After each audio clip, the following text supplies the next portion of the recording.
Tila patama sa ex-boyfriend niyang si Richie Rivero at bago nitong jowa na si Leren May Bautista ang bagong post sa IG ni Andrea Brillantes. Sa kanyang IG story nga nitong October 22, nag-share si Andrea ng ilang bahagi ng lyrics ng Hasta Cuando ng Colombian-American singer na si Kali. Sa lyrics nito, sinasabi ng umaawit na ayos lang sa kanya kahit palabasin siyang kontrabida kung ito nga ang magpapagaan sa pakiramdam ng taong pinatutungkulan niya. Tingin nga ng mga netizens, sina Richie at Leren May ang pinatutungkulan ni Andrea matapos ng ilantad ng dalawa ang relasyon nila.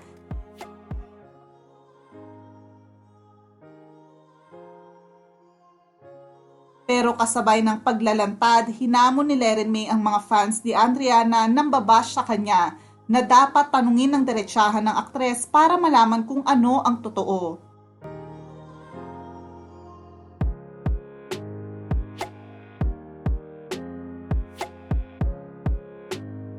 Si Richie naman ay hinamon ang kilalang kaibigan ni Andrea na si Bea Bores. Matapos kasing kumpirmahin ni Richie ang relasyon nila ni Leren May sa IG ay nagpatama si Bea patungkol kay Richie.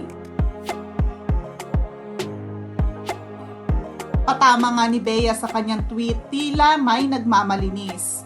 Hindi ito nagustuhan ni Richie at hinamon ng kaibigan ni Andrea kung gusto raw bang maglabasan sila ng labada.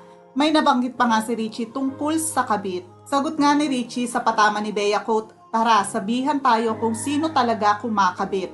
Hingi ka lifeline para may bala ka bago ka mag-reply publicly for your publicity. Sayang pakikialam mo kung di ka kasama sa headline."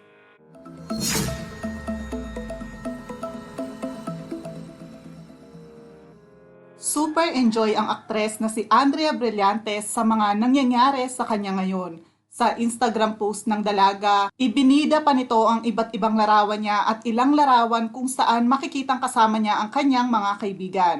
Sinabi pa nitong, quote, "Life is great," unquote.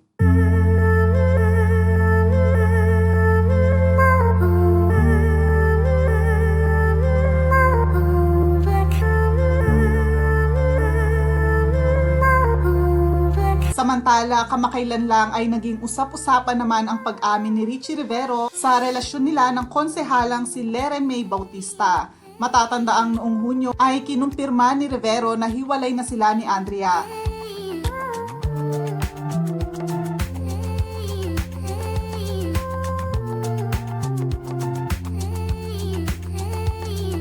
Sa kasalukuyan, si Andrea ay mapapanood sa programang Senior High.